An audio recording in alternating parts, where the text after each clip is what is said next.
اعوذ باللہ من الشیطان الرجیم۔ بسم اللہ الرحمن الرحیم۔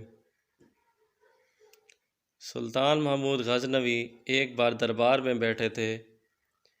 دربار میں ہزاروں افراد شریک تھے، جن میں اولیاء، کتب اور ابدال بھی شامل تھے۔ سلطان محمود غزنوی نے سب کو مخاطب کر کے کہا، کیا کوئی میری حضرت خضر علیہ السلام سے ملاقات کروا سکتا ہے؟ سب خاموش رہے۔ ایک دیہاتی اٹھ کھڑا ہوا اور کہنے لگا، میں کروا سکتا ہوں۔ بادشاہ نے اس سے پوچھا، اس کے لیے شرائط کیا ہوں گی؟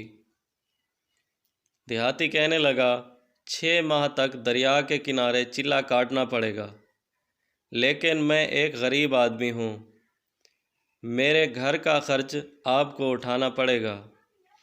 بادشاہ رضامند ہو گیا اور اسے دریا کے کنارے چلہ کاٹنے کے لیے بھیج دیا گیا اور اس کے گھر کا خرچہ خود اٹھانے لگا۔ جب 6 ماہ گزر گئے تو بادشاہ نے اس شخص کو دربار میں حاضر کیا اور اس سے پوچھا، کیا ماجرا ہے؟ دیہاتی کہنے لگا، بادشاہ سلامت، کچھ وظائف الٹے پڑ گئے ہیں، اس لیے چلہ دوبارہ کاٹنا پڑے گا۔ بادشاہ نے اسے واپس بھیج دیا۔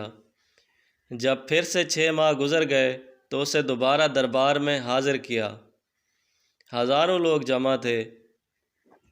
جب بادشاہ نے اس سے پوچھا، میرے کام کا کیا بنا؟ تو وہ دیہاتی کہنے لگا، بادشاہ سلامت، مجھے معاف کر دیں، کہاں میں غریب اور کہاں حضرت خضر علیہ السلام، میں نے آپ سے جھوٹ بولا تھا، میں غریب ہوں اور میرے گھر کا خرچہ نہیں چلتا تھا، میرے بچے بھوک سے مر رہے تھے، میں نے سوچا کچھ عرصہ میرے گھر کا خرچہ چل جائے گا، اس لیے میں نے آپ سے جھوٹ بولا۔ بادشاہ نے اپنے وزیر کو مخاطب کیا اور اس سے پوچھا، اس شخص کی کیا سزا ہے؟ وزیر کہنے لگا، اس نے بادشاہ سے جھوٹ بولا ہے، اس لیے اس کا گلا کاٹ دیا جائے۔ دربار میں بیٹھے ایک نورانی شکل کے بزرگ کہنے لگے، یہ وزیر ٹھیک کہتا ہے۔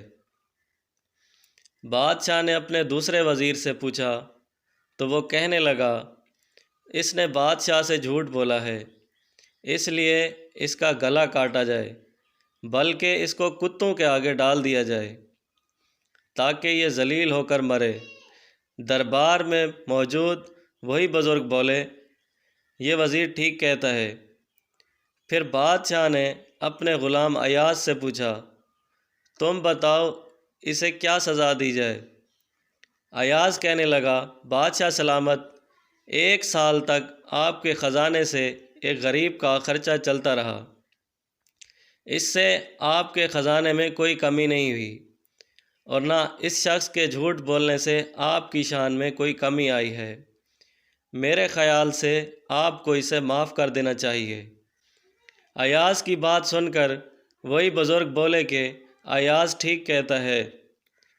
بادشاہ نے حیرت زدہ ہو کر اس بزرگ سے پوچھا، آپ نے وزیر کی رائے کو بھی درست کہا، پھر دوسرے وزیر کی رائے کو بھی درست کہا، اب میرے وزیر ایاز کی بات کو بھی درست کہہ رہے ہیں، اس کی کیا وجہ ہے؟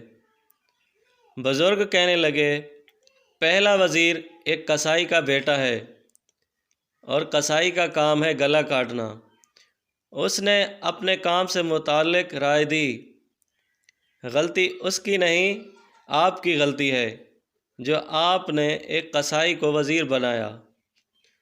اور دوسرے وزیر کا باپ بادشاہوں کے کتے نہلایا کرتا تھا، اس لیے اس نے اپنے خاندان کا تعارف اپنی رائے سے کروایا، اور چونکہ ایاز ایک سید زادہ ہے تو اس نے اپنے آباء و اجداد کی سنت پر عمل کرتے ہوئے معاف کرنے کی رائے دی۔ یہ سن کر بادشاہ اپنی طرف سے اٹھ کھڑا ہوا اور ایاز سے مخاطب ہوا، اے ایاز، تم نے آج تک مجھے کیوں نہیں بتایا کہ تم سید زادے ہو؟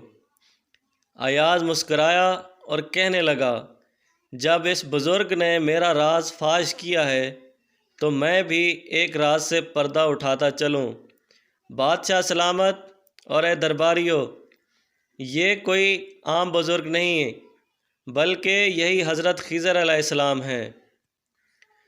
دوستو، اگر آپ کو یہ اسلامی کہانی اچھی لگی تو اسے اپنے دوستوں کے ساتھ ضرور شیئر کریں اور میرے پیج کو سبسکرائب ضرور کریں۔ اللہ تعالی ہمیں نیک عمل کرنے کی توفیق عطا فرمائے، آمین۔